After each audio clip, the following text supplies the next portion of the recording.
Creative Mind by Ernest Shurtleff Holmes Part 1 Introduction The hand of eternal progress is brushing the cobwebs from the corridors of time and is again revealing to the human race the mysteries of being.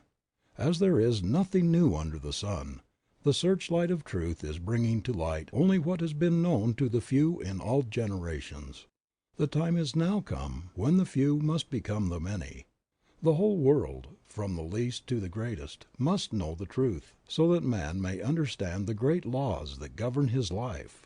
He must learn to control his own destiny, to heal his own body and bring happiness to his own soul. Ignorance must vanish and understanding must be ushered in.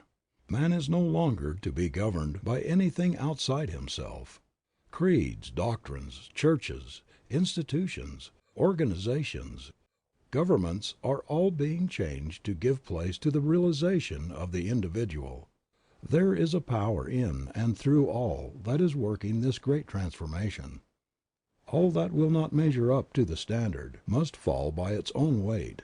All that is in line with the truth must still prosper. The time is at hand. We are in the greatest age of all history. We are in the age of the unifying of all people and all things into the ever-present one. The temple not made with hands is now being silently builded by the emancipated souls of this planet. This little book is an attempt to explain what each soul must discover for himself, that he stands in the midst of an eternal creative power which presses itself around his own thought, and casts back to him glorified all that he thinks. If it awakens within the consciousness of one single individual the realization that the mind of the universe, which is the only mind that there is his own mind, that the creative power of this mind is his also, that the manifestation of this mind is his own individuality, that the love and power and peace of this mind is within himself, it will not be written in vain. May it then do much in simplifying and bringing to light some of the deeper mysteries and meanings of life. Ernest Shurtleff Holmes, October 1st, 1918. In the beginning. In the beginning, God. Clear and expressive are these words. In the beginning, God only. No manifest universe, no system of planets, nothing of form or life, of brute or man. God was the spirit of all that was to be, but he had not yet moved upon the waters. Then this all being moved or began to create. Where did spirit move? Upon what did it move to create? Where did it get a pattern? What means or power did it employ? Through what agencies did it work? In short, what is the world, ourselves included, made out of, and how did we and all else come into being? These questions correctly answered would solve the problem of being and set men free. Let us consider. The Spirit was all. There was nothing else but itself.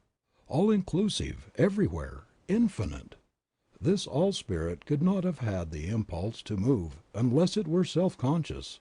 Therefore the Spirit is the power that knows itself. It is accordingly all-knowing as well as all-present, being one, undivided. Whatever it knows all over instantly. We find then that the Spirit operates through self-knowing. It moves, and that inner movement must be one of infinite power, moving upon itself, since it is all, and with a definite purpose. The Spirit then moves upon itself, and makes out of itself all that is made. In other words, what we see comes from what we do not see, through some inner intelligence at work, which knows there is no power but itself. The things that are seen are not made of the things that do appear. The only possible operation of intelligence is thought, or the Word. So all things were made by the Word, and without the Word was not anything made that hath been made. How simple the process of creation when we understand it. The Spirit speaks.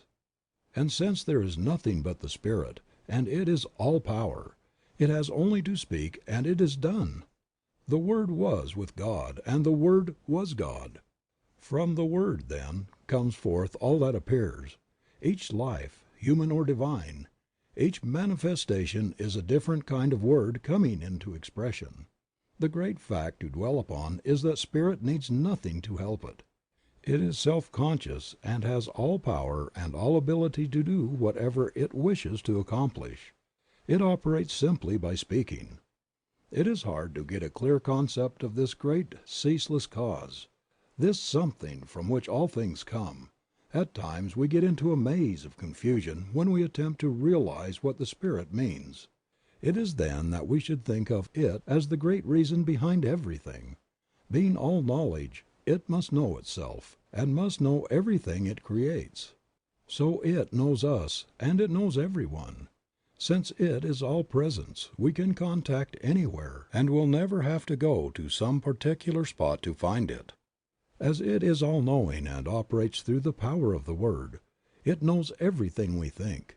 Just how it creates we cannot know, and need not attempt to understand, for whatever this process of creation is, we find it is always an inner thought process. We should keep this in mind. The Spirit makes all things out of itself. Everything comes into being without effort. And when we exert ourselves we are not in accord with the Creative Spirit in the way in which it works. The impulse of the Spirit to move must be caused by a desire to express what it feels itself to be: beauty, form, color, life, love and power. All things else we find in the manifest universe are attributes of the Spirit, and are caused to spring into being through the Word, because the Spirit wants to enjoy itself. We find then that the Word, which is the inner activity of thought, comes first in the creative series, and all else comes from the effect of the Word, operating upon a universal substance. If the Word precedes all else, then the Word is what we are looking for, and when we get it, we shall have what the world has sought from time immemorial. We must, if we wish to prove the power of the Spirit in our lives, look not to outside things or effects, but to the Word alone. The human eye sees and the human hand touches only that which is an effect. Unseen law controls everything, but this law is also an effect. Law did not make itself. The law is not intelligence or causation. Before there can be a law there must be something that acts, and the law is the way it acts. It is intelligence. In the beginning was the Word. This Word, or the activity of the Spirit, is the cause of the law, and the law in its place is the cause of the thing, and the thing is always an effect.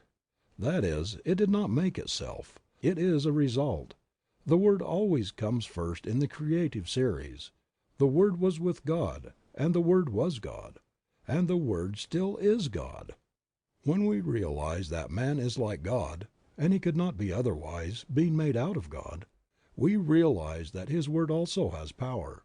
If there is but one mind, then it follows that our word, our thought, is the activity of that one mind in our consciousness. The power that holds the planets in their place is the same power that flows through man. We must place the Word where it belongs, whether it is the Word of God in the universe or the Word of man in the individual. It is always first, before all else, in the beginning. The real sequence is this: cause, Spirit; intelligence, God; the Word; the activity of intelligence, the effect, or the visible thing, whether it is a planet or a peanut. All are made out of the same thing. What we need to do is learn how to use the Word so that all will come to see that they are creative centers within themselves. A principle that can be proven. Knowing that mind is, we have a principle that is absolute. It is exact. It is going to correspond with our thinking about it. The first great necessity is to believe this. Without belief we can do nothing. This is the reason Jesus said, "It is done unto you even as you have believed."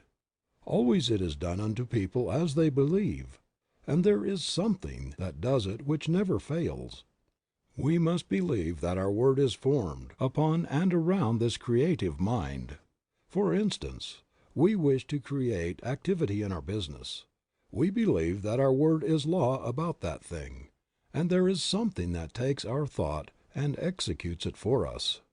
If we have accepted the fact that all is mind and that the thought is the thing, we shall see at once that our word is the power behind the thing, and that it depends upon the word or thought that we are sending out. So plastic is mind, so receptive, that the slightest thought makes an impression upon it. People who think many kinds of thought must expect to receive a confused manifestation in their lives. If a gardener plants 1,000 kinds of seeds, he will get 1,000 kinds of plants. It is the same in mind. The word going forth. Since this is true, everything depends upon our mental concepts. As a man thinketh in his heart, so is he. The Bible reiterates this statement, telling us many times of the creative power of thought. Jesus taught nothing else. He said, "The words which I speak unto you, they are spirit and they are life." The centurion coming to Jesus recognized the power of the words spoken by the latter. He said, "I also am one in authority." But his authority was on the physical plane, and he saw that Jesus had authority on a spiritual plane, for he said, "Speak the word only." The Bible also tells us that the word is not afar off, but in our own mouth. It is neither here nor there. It is within every living soul. We must take responsibility for our own lives. We must awake to the fact that they have absolute control over their lives, and that nothing can happen by chance. Then they will have a broader concept of God, a greater tolerance for their neighbor, and a greater realization of their own divine nature. What a relief from strenuous labor, no more struggle or strife. "Be still and know that I am God, and beside me there is none other." The Spirit being all there is, we cannot conceive of anything that can hinder its working. When the Spirit has spoken, the Word becomes law. For before law is the Word. It precedes all else. First is absolute intelligence, all power, all presence, all causation. Then the movement upon itself through the power of the Word. Then the Word becoming law. The law producing the thing and holding it in place. So long as the Word exists, the thing will exist, for since the Word is all power, there is nothing beside it. I am that I am, and beside me there is none other. This I am is Spirit, God, all. There is no physical explanation for anything in the universe. All causation is spirit and effect spiritual. We are not living in a physical world, but in a spiritual world peopled with spiritual ideas. We are now living in spirit. God, or Spirit, governs the universe through great mental laws that work out the divine will and purpose, always operating from intelligence. This intelligence is so vast, and the power so great, that our human minds cannot even grasp it. All that we can hope to do is to learn something of the way in which it works, and by harmonizing ourselves with it, to so align ourselves with Spirit that our lives may be controlled by the great harmony that obtains in all the higher laws of nature, but has been very imperfectly manifested in man. This brings us to the second point of consideration.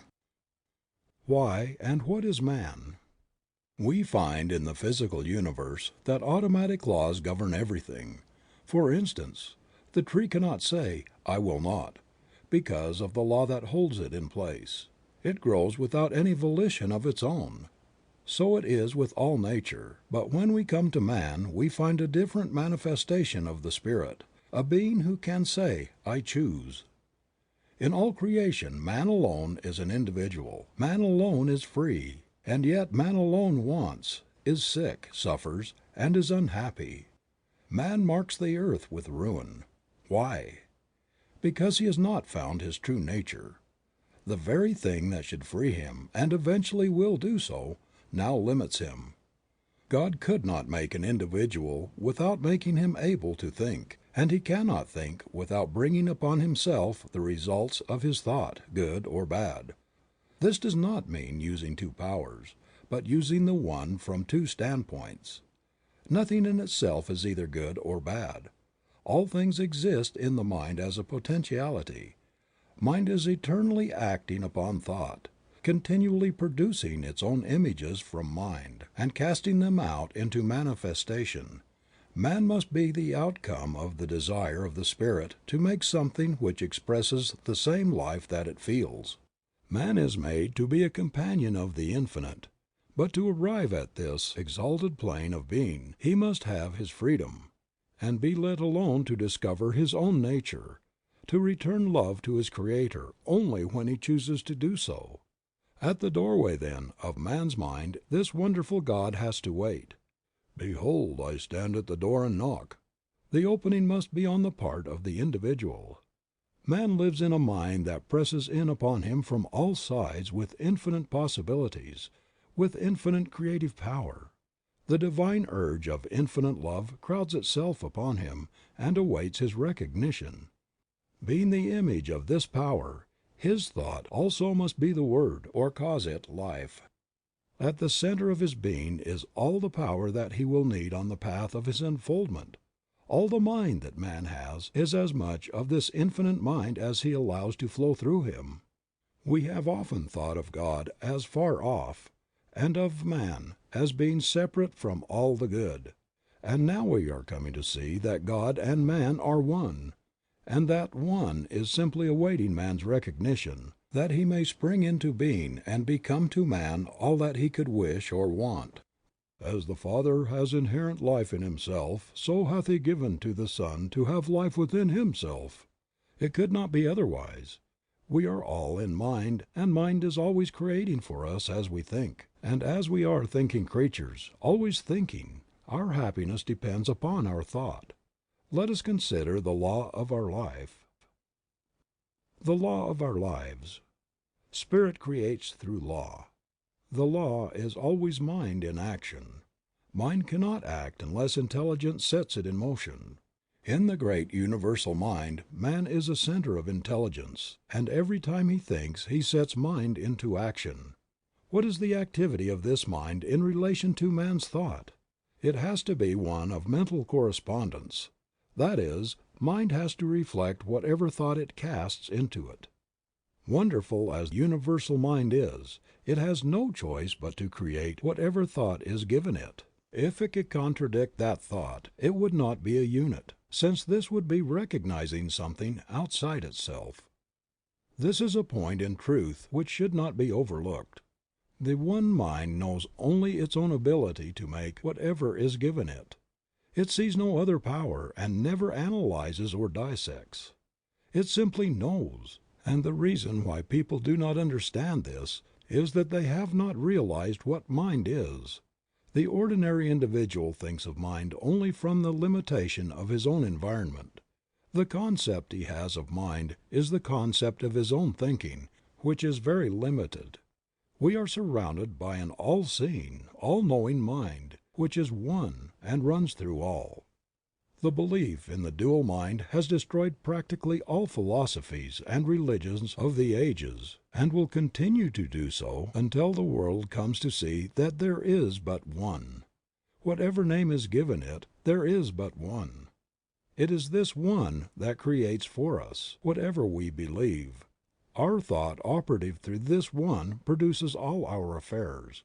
We are all centers in this mind, centers of creative thought activity.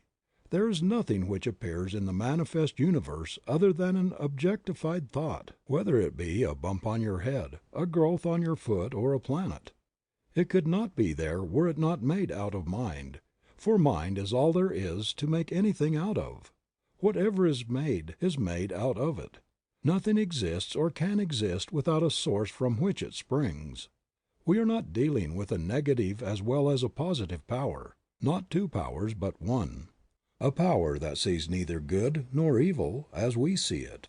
It knows only that it is all, and since it is all, it creates whatever is given it. From our limited standpoint we often think of good and evil, not realizing that, as yet, we do not know the one from the other. What we call good today, we may call evil tomorrow, and what we think to be evil today, we may tomorrow proclaim as the greatest good we have ever known. Not so with the universal power of mind. It sees only itself and its infinite ability to create. To the thinking person this will mean much. He will see that he is no longer living in a limited universe, a world of powers, but that he is immersed in an infinite creative medium which, because of its nature, has to create for him whatever he believes. Jesus understood this, and in a few simple words laid down the law of life. "It is done unto all people as they believe." This is a great thing to keep in mind. It is done unto us. We do not have to do it. For it is done unto us of a power that knows itself to be all there is. Could we even believe that some material mountain would be moved, the power is there to do it. Without this belief there is no real impulse for the creative mind, and we do not get an affirmative answer. We must realize more clearly that this great power has to operate through us. Man's part. Creative mind cannot force itself upon us because we have the power of self-choice. It recognizes us when we recognize it. When we think that we are limited or have not been heard, it must take that thought and bring it into manifestation for us. When we look about us and see nature so beautiful, lavish, and so limitless, when we realize that something, some power, is behind all, and sees to it that plenty obtains everywhere, so that in all things manifest there is more than could be used, and when on the other hand we see man so limited, sick and sad and needy, we are disposed to ask this question: Is God good after all? Does He really care for the people of His creation? Why am I sick? Why am I poor? Little do we realize that the answer is in our own mouths, in the creative power of our own thought. The average person, when told the truth, will still seek some other way. God has already done for us, in a mechanical way, all that He can do, and having been given the ability, we will have to do for ourselves the rest. Yet the great power is always near, ready at any time to help, but we must use it according to its own nature in harmony with its laws. Man should learn that he himself is the center of this divine activity. Realizing this, he must seek more and more to utilize his own divine nature, and by doing so he will become more fully under the protection of the great laws that govern all life, manifest and unmanifest. Whatever man is, he must find that because he is made out of God, he must be of the same nature. This Infinite One cannot know anything outside of itself, anything that would be a contradiction of its divine nature. Man's ignorance of his real nature binds him with his own freedom, until he comes to see things as they really are, and not as they appear to be. In the infinity of mind, which is the principle of all metaphysics and of all life, there is nothing but mind, and that which mind does. That is all there is in the universe. That is all there ever was or ever will be. This mind is acted upon by our thought, and so our thought becomes the law of our lives. It is just as much as a law in our individual lives as God's thought is in the larger life of the universe. For the sake of clearness, think of yourself as in this mind, think of yourself as a center in it. That is your principle. You think, and mind produces the thing. One of the big points to remember is that we do not have to create. All that we have to do is think. Mind, the only mind that there is, creates. Few people seem to understand the nature of the law, and so think that they have got to do something, even if it is only holding a thought. Thinking or knowing is what does the thing. It will make it easier for us when we realize that we do not have to make anything, just to know that there is something back of the knowing which does the work for us. That person gets the best result who realizes that he can use this divine principle. He who can get the clearest concept of his idea, and who can rely on mind to do for him, keeping everything out of his thought that would contradict the supremacy of spirit or mind. By simply holding a thought we could not make anything, but knowing in mind, what can we not do? Bondage and freedom.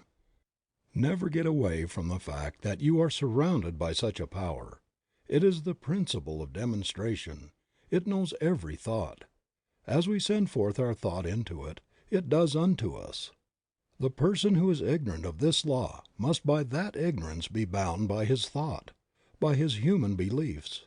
One who understands will begin to break these ties that bind him. One by one he will destroy every negative thought until at last he is able to think what he wants to think, and so he frees himself by the use of the same power that at one time bound him. We must destroy all thought that we would not see manifest and hold to that which we would see, until we receive the affirmative answer. Never struggle. Mind makes things out of itself. There is no effort made. Don't think that there is so much to be overcome. Have only a calm sense of perfect peace as you realize that God is all, and that you are using the perfect law, and that nothing can hinder it from working for you. Many people are learning to do this, and no one has yet failed to demonstrate who has been steadfast, using the law in a consistent and persistent trust. All that we have to do is to provide the right mental and spiritual attitude of mind, and then believe that we already have, and the reward will be with us. We shall see it. The time will come when we will not have to demonstrate at all, because we will always be living so near to the law that it will do all for us without much conscious thought on our part. So when you say, "I am poor, sick, or weak," I am not one with the creative mind. You are using that creative power to keep yourself away from the Infinite. And just as soon as you declare that you are one with God, there is a rushing out to meet you, as the Father rushed out to meet the prodigal son. The Spirit seeketh, but as long as your mind thinks in the terms of conditions you cannot overcome. The difficulty comes from our inability to see our own divine nature and its relation to the universe. Until we awake to the fact that we are one in nature with God, we will not find the way of life. Until we realize that our own word has the power of life, we will not see the way of life.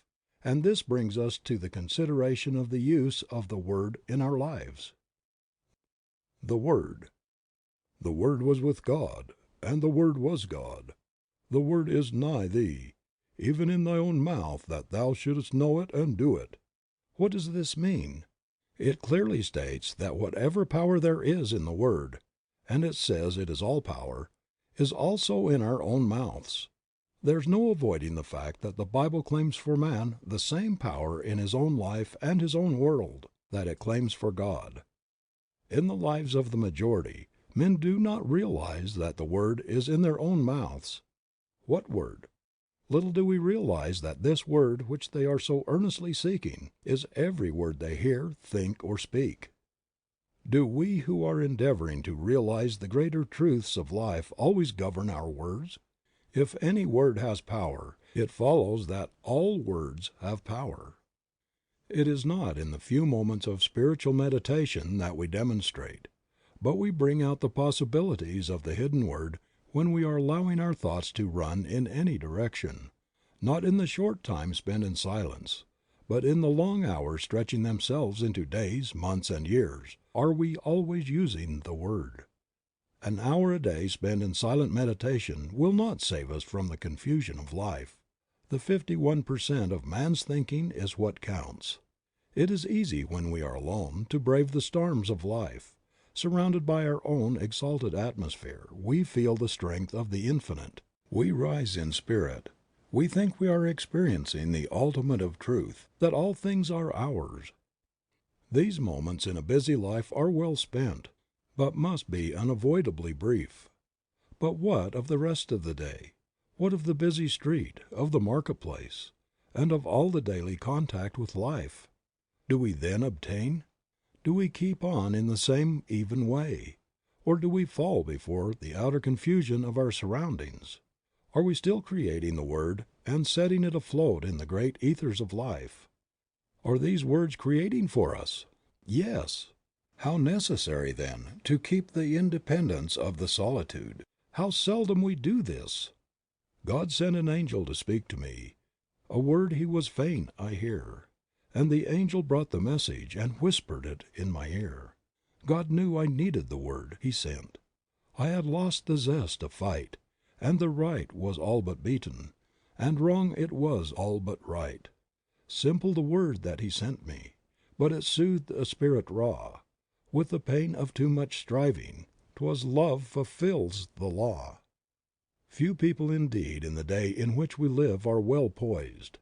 Where do we find the man who can live above his surroundings, who in his own thought can dominate all conditions, and in the midst of the crowd keep his own even way and his own counsel?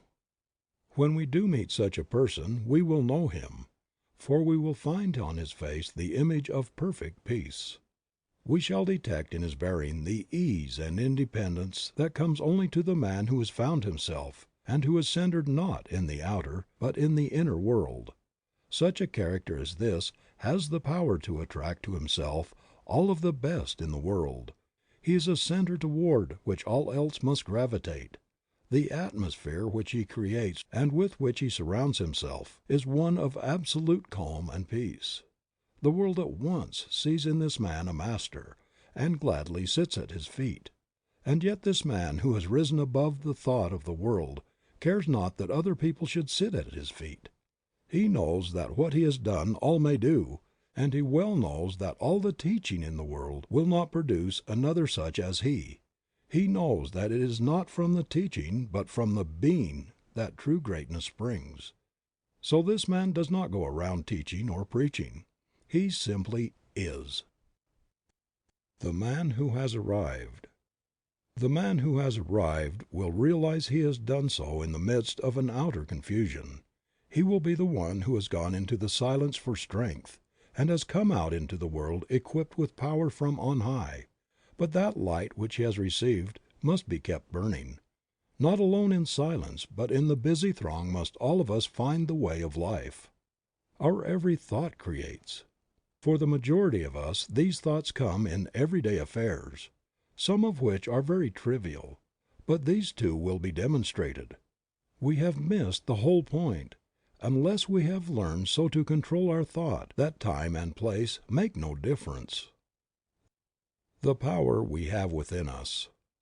We have within us a power that is greater than anything that we shall ever contact in the outer.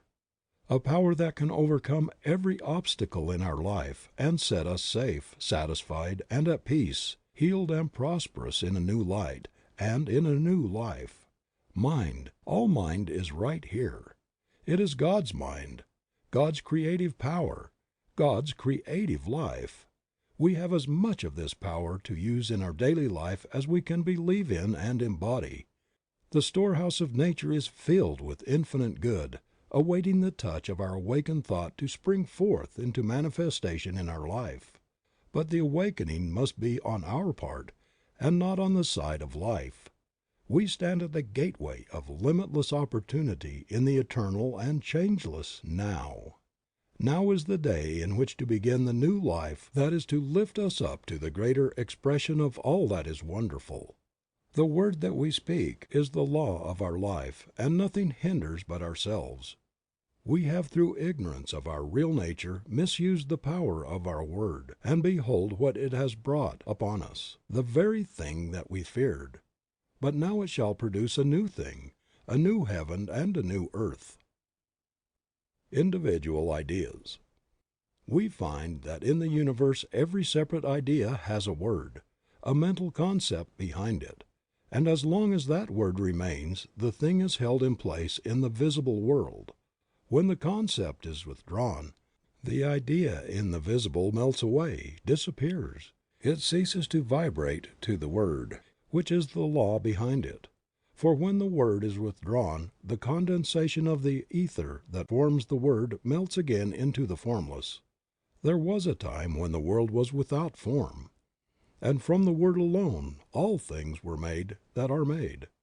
When our word says that there is no longer life in our bodies, the life principle withdraws and our bodies return to the substance from which they came.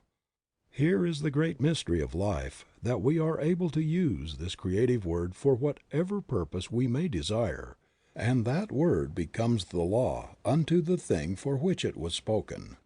And so in our lives we might say that without our word was not anything made that was made. For we are given the power to sit in the middle of our lives and direct all their activities. There is no struggle and no strife necessary. All we have to do is to know. We must awake and with the glorified consciousness of an emancipated soul use our God-given power. The reason for the universe. This universe is the reason, first, of an infinite intelligence which speaks or thinks, and as this thought becomes active within itself, it creates from itself, at the power of its own word, the visible universe. We are living in a universal activity of mental law.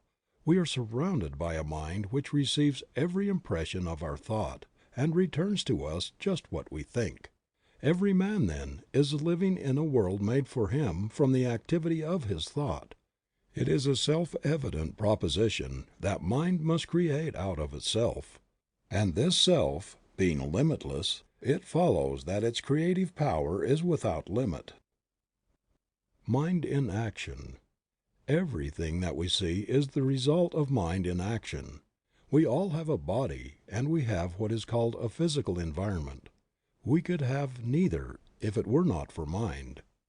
The law implanted within us is that we need nothing except ourselves and this all-wise creative mind to make anything, and that just so far as we depend upon any condition, past, present, or future, or upon any individual, we are creating chaos, because we are dealing with conditions and not with causes.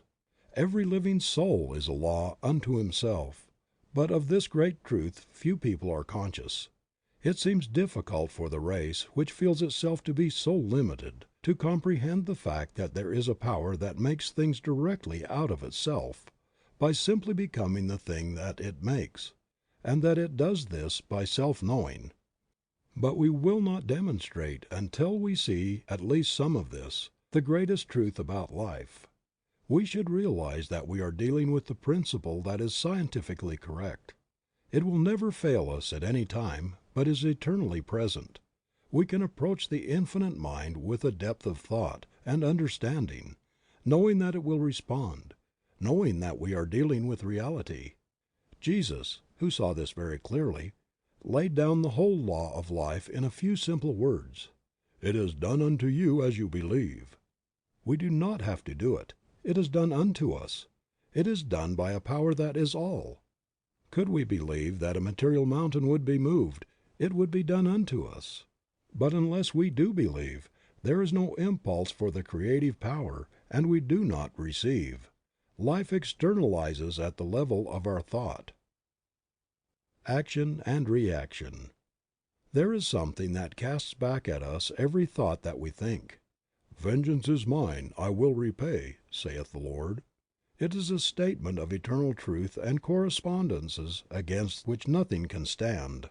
And whatever man sets in motion in mind will be returned to him, even as he has conceived within himself and brought forth into manifestation. If we wish to transcend old thoughts, we must rise above them and think higher things. We are dealing with the law of cause and effect, and it is absolute. It receives the slightest as well as the greatest thought, and at once begins to act upon it. And sometimes, even when we know this, we are surprised at the rapidity with which it works. If we have been misusing this law, we need not fail. All that we have to do is to turn from the old way and begin in the new. We will soon work up out of the old law into the new which is being established for us. When we desire only the good, the evil slips from us and returns no more. Arriving at a high consciousness. The best way to arrive at the highest consciousness is to have a great faith in the willingness and the ability of life to do all for us, by working through us. We must believe in the inherent goodness and all-powerfulness of the Spirit of Truth, and so every path leads us back to the one point, and we must learn to realize the near presence, the great reality. There, through the door of our own thought, we enter into the universal consciousness, into a complete realization of life and truth, of love and beauty, and as we sit in the silence of our own souls and listen, it will be the greatest thing that we will ever do. In that completeness we are not lost, and yet we are found. This is what is meant that a man must lose his life in order to find it. We are lost to the human and found in the divine. we realize that we are one with the cause. Other suggestions. Nearly all people are controlled by outer suggestions and not by inner realizations. Ordinarily, man thinks only what he sees others do, and hears others say. We must all learn so to control the inner life that outside things do not make an impression upon our mentalities. As we are thinking beings and cannot help thinking, we cannot avoid making things happen to us. And what we need to do is so to control our thought process that our thinking will not depart from the realization of that which is perfect. Man is governed by a mind which casts back to him every thought he thinks. He cannot escape from this, and need not try. It would be useless. The laws of the mind are simple and easy to understand. The trouble with us has been that we have laid down great obstructions, and then have tried to overcome them. Stop trying. Stop struggling. Begin to be calm, to trust in the higher laws of life. Even though you do not see them, they are still there. Did you ever see the law that causes a plant to grow? Of course you did not. And yet you believe in this hidden law of growth. Why do you believe?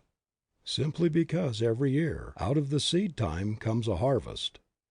Shall we not have as great faith in the highest laws of being? To those souls who have dared to believe has come as definite an answer as came to those who believed in receiving a harvest from the planted seed. This law is, and if we would see results we must use it. That is, we must provide the mental receptivity that will prepare us to accept the gift when the Spirit makes it. This receiving is a mental process, a process in which we lose all sense of limitation. If you wish to demonstrate prosperity, begin to think and talk about it, and to see it everywhere. Do nothing that contradicts this thought either mentally or physically. The world is full of good. Take it and forget all else. Rise above depression and be glad you are saved from adversity. The human mind needs to be cleansed from the morbid thoughts that bind through its false beliefs. No living soul can demonstrate two things at the same time, if one contradicts the other. There is no way except to let go of all that you do not wish to come into your experience, and in mind take all that you do wish. See, hear, talk about, and read only what you wish, and never again let a negative thought come into your mind. God knows good only, and when we are in line with good, He knows us. When we are out of harmony with good, we say, God has forgotten us. On the one hand, we have an infinite intelligence which has brought us up to where we are today, and having done all that it can for us now, lets us alone to discover our own nature.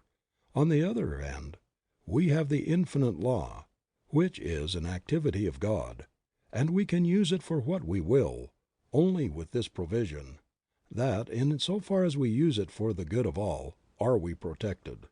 The law obtains through all nature that as a man sows, so must he reap. Now the Father has brought us to where we can understand life, and we must go as we choose. If we are in harmony with the great forward movement of the Spirit, there is nothing that can hinder our advancement. If we oppose it somewhere along our pathway, it will crush us. As with individuals, so with nations. In so far as they work with the right spirit, they prosper. When they begin to fail in the use of this law, they begin to fall. He who understands will take the position of one who wishes to work in union with the power of good, and to such a one will come all the power that he can conceive of and believe in. His word becomes an expression as the very word of God, and he must realize it to be all-powerful. So the one who is truly united with good will wish to express only the truth for all, and in doing so he is working along the lines of the enfoldment of the Spirit. And though he may seem to fail, from the ordinary standpoint, yet his success is assured, for he is at one with the only ultimate power before which, in time, all else must fall. End of Part 1. Part 2 of Creative Mind by Ernest Shurtleff Holmes. The use of the greater consciousness. In practice, the emancipated soul must always realize that he is in union with the Father. What the Father does, he can do in his own life. What God is, he can become. His word must be spoken with absolute authority. He must know. There should be no uncertainty. The word is the only power. Everything must come from it, and nothing can stand against it. It is the great weapon which he is to use against all evil and for all good. It is his shield against all adversity and his sure defense against all seeming limitation. The secret place of the Most High is in his own soul, where God dwells in eternal peace and infinite calm. Here he walks the waters of life undisturbed by the waves and the storm. Divine companionship is his for all eternity. Peace which transcends all human confusion comes, and he realizes that indeed he is honored of the Father. His word is flung out, and will work and none can hinder it. The sense of sureness is complete. Heaven and earth may pass away, but the word goes on, accomplishing that thing for which it was sent, and all power is given to it on earth and in heaven. If he speaks to the sick and they receive, it will heal them. If he says the word of prosperity, it will manifest, and nothing can hinder it. The world will abound with good, and his cup runneth over with life. What more can we ask? What greater realization of life than to know that God is with us? From this great realization comes peace, a peace which the world little understands, and a calm which is as deep as the infinite sea of love in which he realizes himself to be immersed. Peace brings poise, and the union of these two gives birth to power. No person can hope to arrive while he believes in two powers. Only as we rise to the realization of the one, in and through all, can we attain. When we speak the word, there must be no confusion, but only that calm reliance which knows that beside me there is none other. Realize that Spirit is all causation, and that all things are made out of it, by the operation of the word through it, and that you can speak the word that is one with the Spirit, and there will be no more confusion. As the Father has inherent life in himself, so has he given to the Son to have inherent life within himself. Speak the word only, and it shall be done. The word is in your own mouth that ye should know it and do it. Stranger on earth, thy home is in heaven.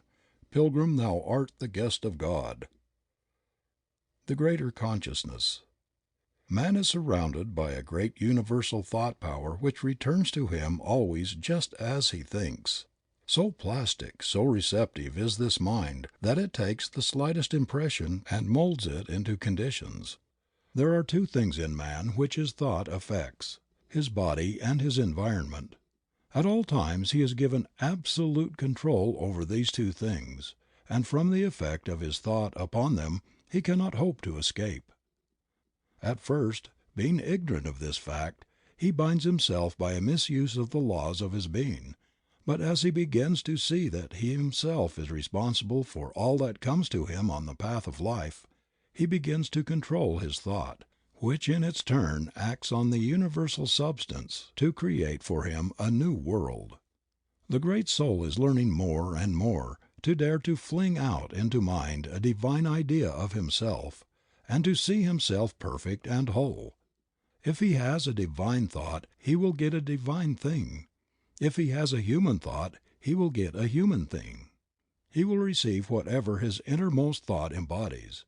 And so we find in the Bible twice repeated these words, "To the pure thou wilt show thyself pure, and to the forward thou wilt show thyself forward. It is done unto all as they believe." We often wonder why it is that we are not making better demonstrations. We look about and observe that some are getting wonderful results. They are speaking the word, and people are being healed. We see others struggling along with the word, and nothing seems to happen. And when we inquire into the reason for all this we find it to be very plain indeed. All is mind, and we are mental. We are in mind and can only get from it what we first think into it. We must not only think, but we must know. We have to provide within ourselves a mental and spiritual likeness for the thing desired. The reason why so few succeed then must be because they have not mentally really believed to the exclusion of all that would deny the thing which they believe in. And the reason why others do succeed must also be because they have absolutely believed and allowed real power to flow through and out into expression. They must have a real concept of life.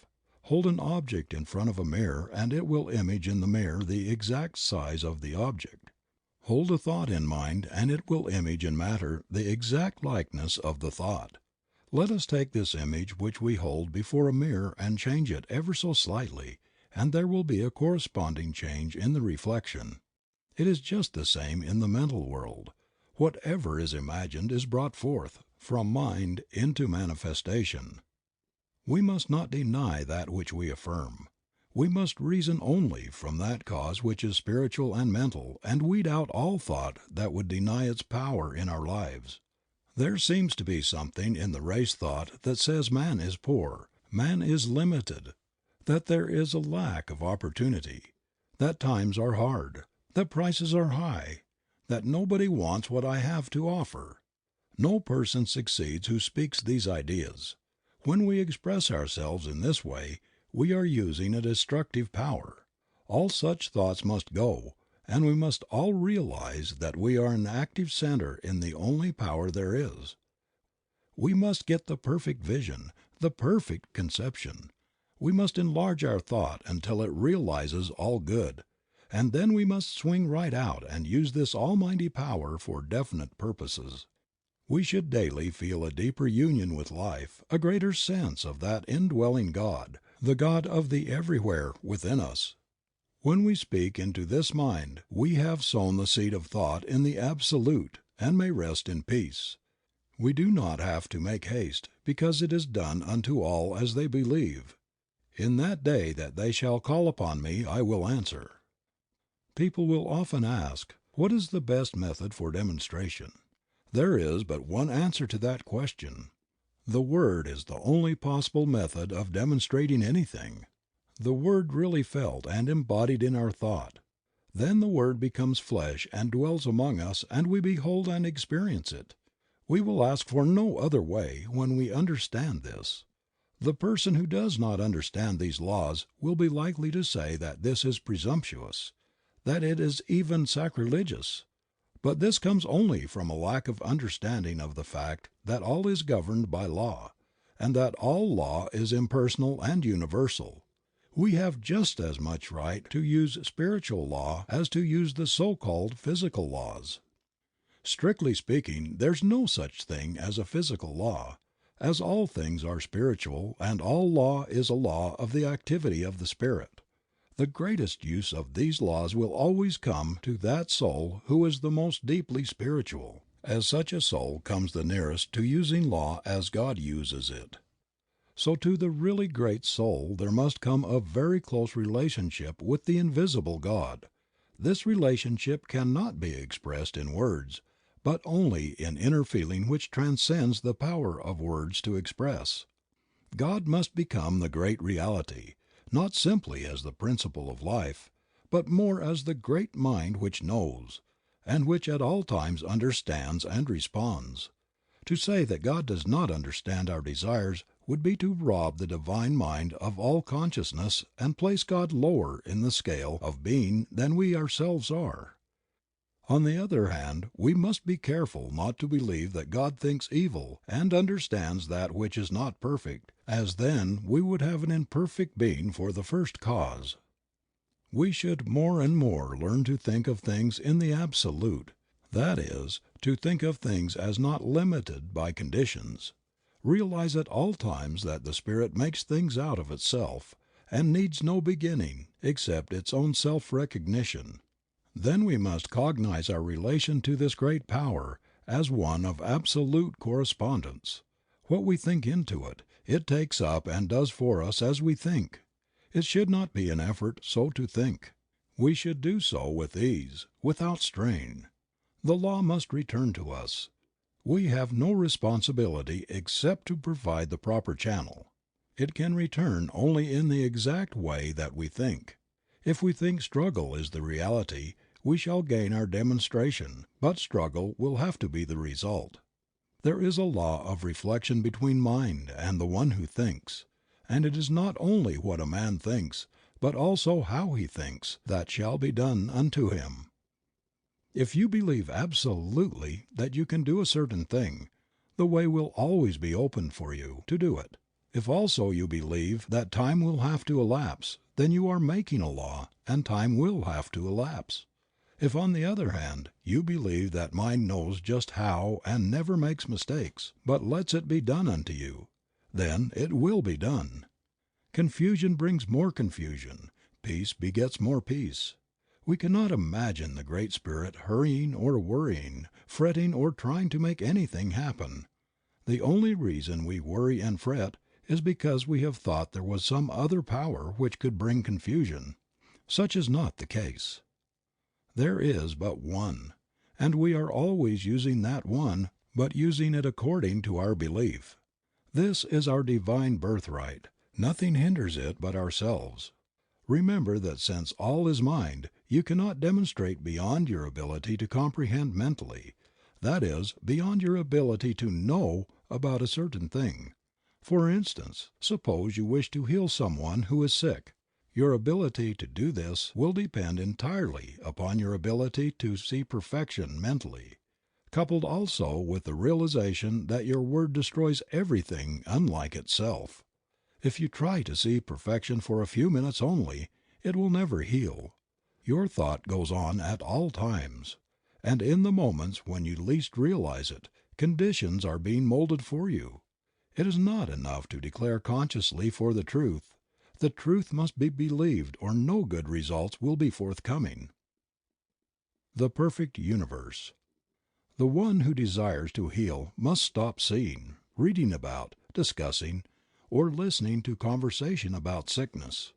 There is no other way under the sun except as we let go of that which we do not desire and take that which we wish to have. There is too much of this deceiving ourselves into thinking that we can do two ways at once. We may deceive ourselves and possibly other people, but the law remains the same, the law of mental correspondence and nothing else. We cannot go beyond our ability to realize the truth. Water rises only to its own level. In our patients as well as in ourselves and our environment we will reflect what we are, not at our best in the few moments of silence, but in the long run of ordinary life and thought.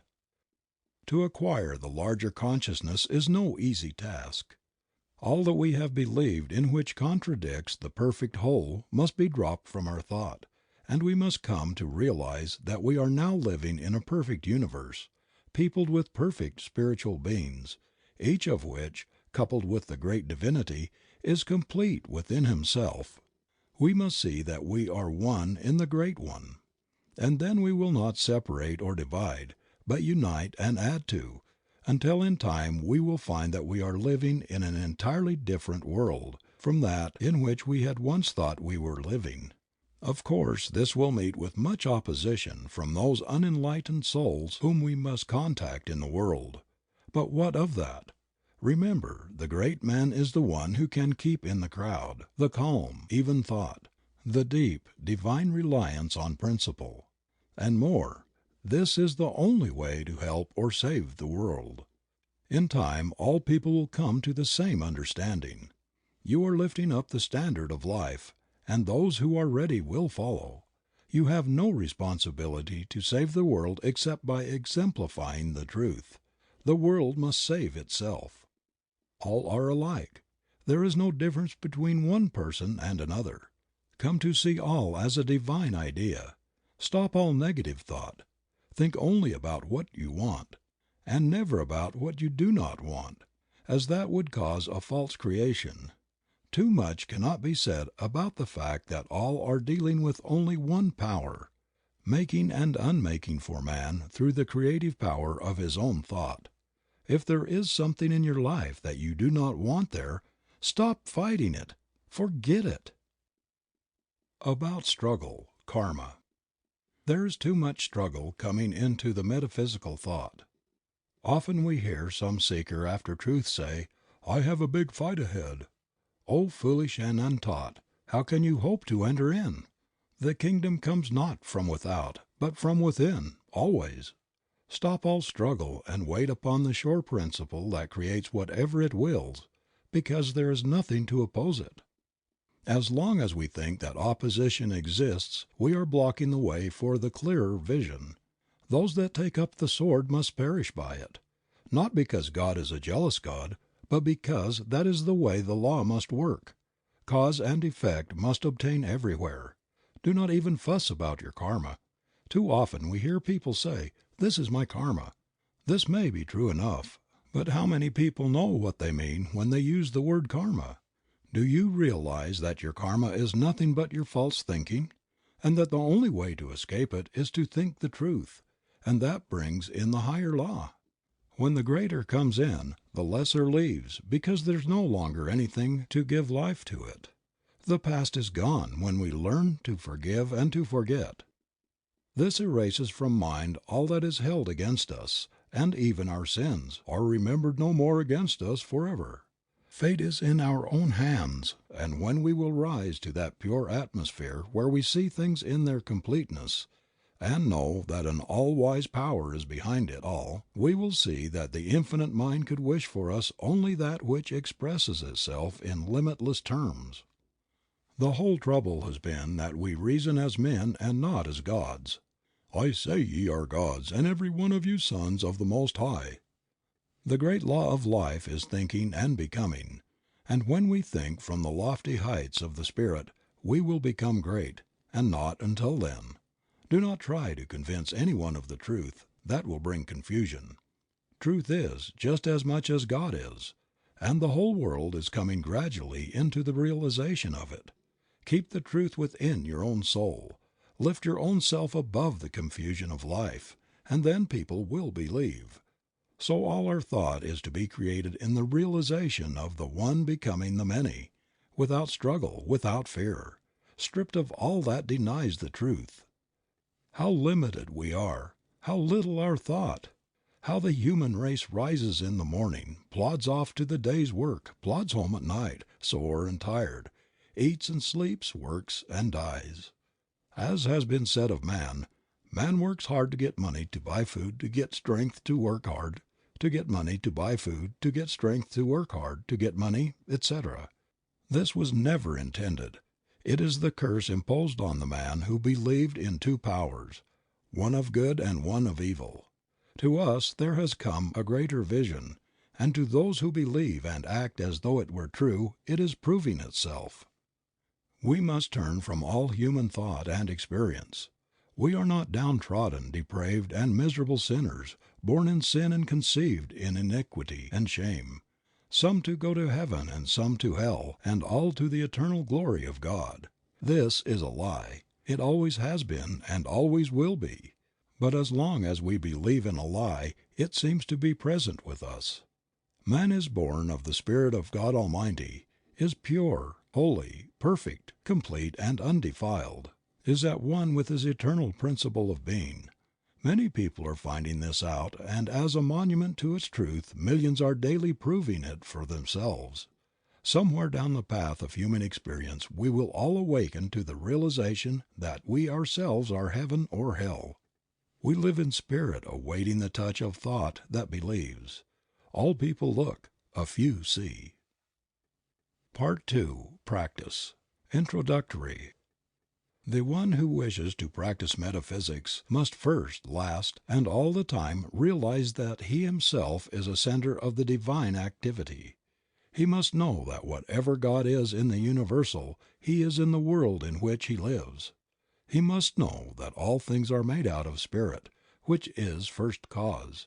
Nothing comes before Spirit. Operating upon itself, out of itself, it makes what it will out of its own perfect desire. He must think of the Spirit as the Father of his own life, eternally bound to Him, eternally binding him to it. He must know that the Spirit not only can manifest through him, but that it wishes to do so. The Father seeks such to worship Him. The practitioner who understands the truth knows that as long as God exists he will exist, that he could no more become non-existent than God could. Walking, talking, moving in God, he must not only see the Divine Being as the great unknown cause, But he must go a step further, and see God as the great self-knowing, understanding power of infinite intelligence, thinking through his own thought and willing into his own life all power and all good. More than this, God must become within his own soul the greater self, the inner life, the inner light that is to light his path with sure step to the attainment of the greater ideals. God is to become the great friend of his life, understanding him and helping him at all times to understand all things. No more books, no more teachers, no more preachers, creeds, or candlesticks will he ever need. The old methods must vanish into their native nothingness, as the great realization that God is all in his life dawns upon his awakened thought. Naught is the squire when the king's at hand. Withdraw the stars when dawns the sun's brave light. He must know that not height nor depth nor any other thing can come between the soul and its perfect Creator. Too long have we listened to people. Now our own soul shall speak in a language that is unmistakable. Now shall we ourselves become masters of all life and interpreters of all mysteries. Now my Father and I are one. As the Word of God goes forth and sets in motion the All Law, so must we realize because we are one with the Word that our own thought has the power of expression. The one who wishes to heal must come to see all evil as impersonal, fastening it to no one, but realizing that it is simply false thought. The healer knows that the word which he is to speak will destroy this false impression, and by erasing it, it will vanish. There should be absolutely no sense of responsibility beyond speaking the word in positive faith, knowing. All struggle belongs to the old order. In the new, peace takes the place of confusion. Faith answers the cry of doubt and fear, and the word is supreme. We must know that our word is law, and cannot be set aside by the false thought of the world. Every time that we state a truth, we must know that that truth destroys all that is unlike itself, and frees the thought of the one whom we wish to help and to heal. This word must become the new law which frees. People are sick because they think sickness, and will be healed only when they turn from this kind of thought and begin to think in terms of health. The same power used in two ways. There is only one power, but we use it in two ways, either to destroy or to save. The blessing and the curse are one and the same thing. The power of mind used either affirmatively or negatively. The word used in fear and doubt or in faith and assurance. You do not have to understand material philosophy or be learned in the books of the human race. All these things may be good in their place, but to one who understands the greater laws of life they are as simple babblings. An infant crying in the night, an infant crying for the light, and with no language but a cry. We no longer cry, we know. We no longer ask if there be a God, or if we dare to speak to Him lest we die. We do not analyze, dissect, affirm, or deny. We know. We trust our own word because first we know in whom we have believed. The sooner the one who is striving to attain will realize that truth must become revealed through his own soul and not that of another, the sooner he will attain. We must then become immune from the race suggestion of an hypnotic power that sets itself up as an authority. There is no other authority than your own soul, as there is no law but that your soul has set. Leave authorities to smaller minds, and to those who need a leader because of their own self-confessed weakness, and be free. Dare not to stand amidst the eternal way, and proclaim your own atonement with all the power that there is, was, or ever will be. Practically the whole human race is hypnotized, thinking whatever it is told to think. We get our concepts from our physical environment. We say, see sin, sickness, death and misery, happiness and calamity. And this concept we are giving to the creative, impersonal mind, and so we are making a law for ourselves that will produce what we believe in. Do we really know what law means? It means that which will exact the utmost farthing from our own thought. Like produces like, attracts like, creates like. If we could see our thought and take a picture of it and of our conditions we would see no difference between the two, for they are really but the inside and the outside of the same thing. We cannot make affirmations for 15 minutes a day and spend the rest of our time denying the thing which we have affirmed, and affirming the thing which we have denied, and obtain the results which we seek. We send out the word and it sets the power in motion. Then we think the opposite thing which neutralizes the first word, and zero is the result. We cannot demonstrate one iota beyond our mental ability to conceive and steadfastly to embody. Infinite as creative power is, receptive and quick as it can only become to us what we first think into it. God can do for us only what He can do through us. Dare to say, "Behold, I am He." Great men have come and gone, and behold the greater now stands here where I stand, and I am that one. The world will laugh and perhaps scorn. The Christian world will hold up its hands in holy horror, lest you blaspheme. The unchristian world will smile knowingly. Neither the one nor the other will understand, but the understanding of either counts for nothing. You are now free, and your freedom will yet save the world from itself. The great soul finds within himself the divine companionship which he needs. He finds within himself the peace which passeth all understanding, and the power to do all things. All power. He speaks. His word is law, and it is done unto him of all the power there is. His word knows itself to be the law of life unto all for whom it is spoken and who receive it. Healing the sick. We shall be called upon to heal all manner of disease, to comfort the sorrowing and to bring peace to the distressed. First we must heal ourselves. When we are healing others we are also healing ourselves. A healer's work takes place within himself. This idea of sending out thought and holding thought is all a mistake. Things come into being not only by taking thought, but by knowing that the Word is infinite. This word is in your own mouth, and there alone can it be spoken. Here your responsibility begins and here it ends, in your own mouth. You must feel no responsibility for the recovery of your patient, for it brings confusion and disturbance to be always wondering if it is working. It must work if you have the sure faith, and your patient is receptive. You are dealing with the same power that said, "Let there be light," and there was light. If your patient is suffering from a belief that he is dying of some dread disease, you must know that when you speak the word it will destroy this false belief and set him free. There must be no doubt about the power in the word which you speak. It should be said in perfect calm, in peace, and with absolute faith that it will work. This word, then, establishes the law of life unto the patient. It casts out all fear. It destroys all false sense of material life and realizes that all is an expression of a perfect God, and so leaves nothing that can sin, be sick, suffer, or die. When you are as sure of this as that you breathe, when you truly know within yourself, your patient will be healed, provided he also believes. If he does not believe, it is not your fault, and you will have done for him all that can be done. Denials. Some people teach the use of denials. This must be settled by each individual for himself. Here and at all times we must settle every question from within and not from without. No living soul can say how another should or should not work. Be aware of the danger of a self-appointed authority.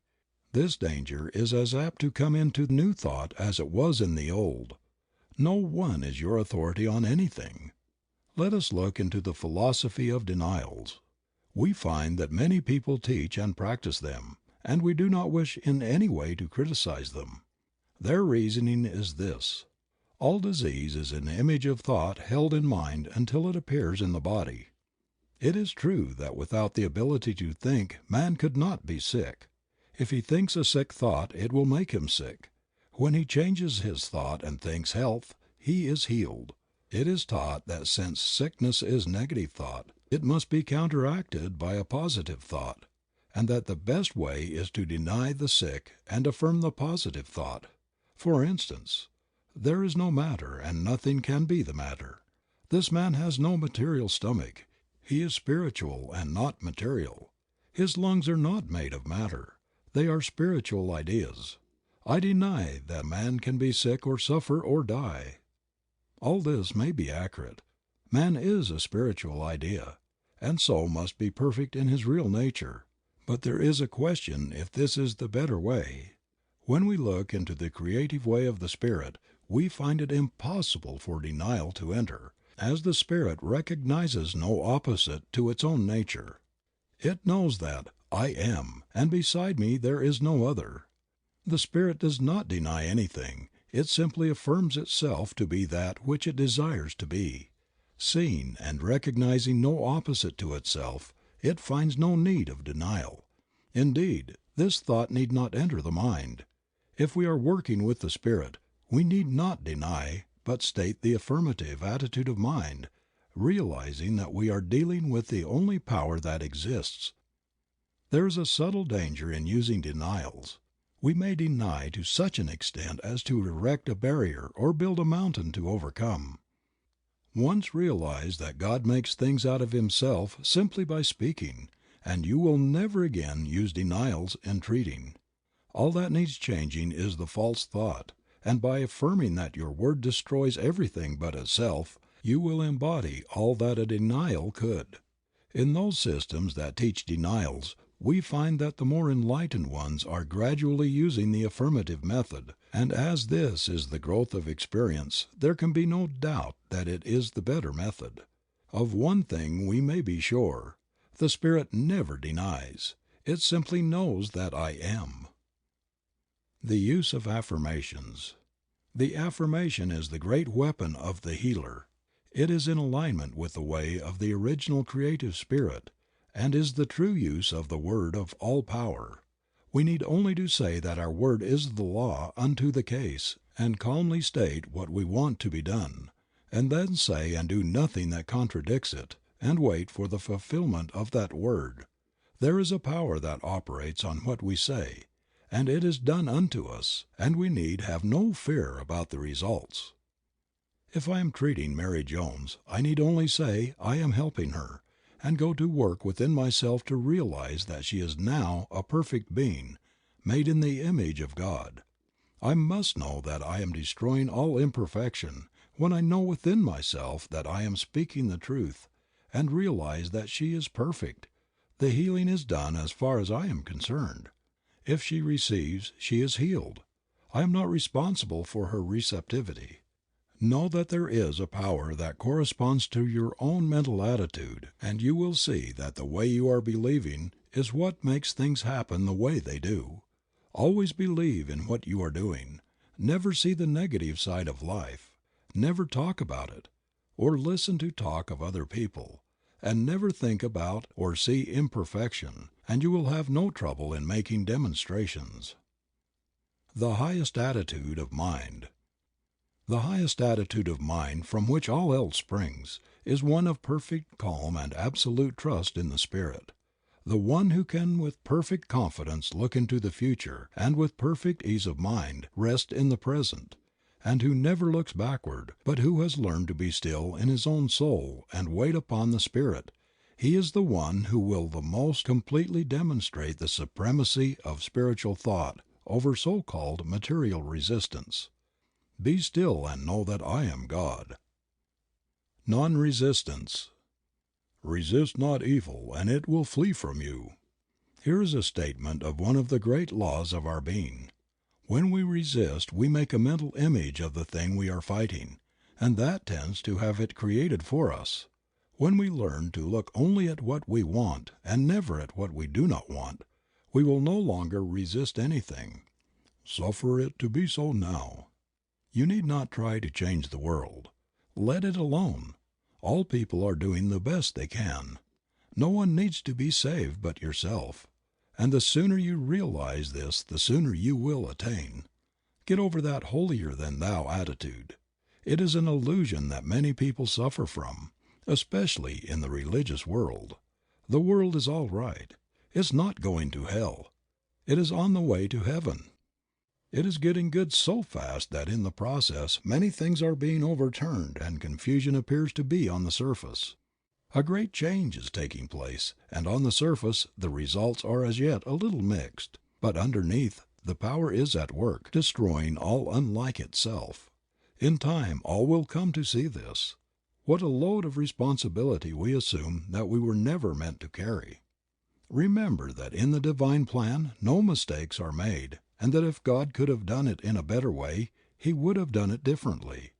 No souls are lost, for all live and move and have their being in Him, and God is not a God of the dead, but of the living, for in His sight all are alive. Too long have we believed the negative simply because we have allowed ourselves to become hypnotized by a few strong-minded people, and by those who have imposed upon the race a mass of false philosophy. Be alive. There is no place in the new order for dead ones. The true metaphysician is alive to all that is useful. Filling his place in the events of the human race, he takes part in all its labor and in all its fun. Pessimism must be relegated to the scrap heap. There is no place among the living for the dead. Let the dead bury their dead. Follow thou me.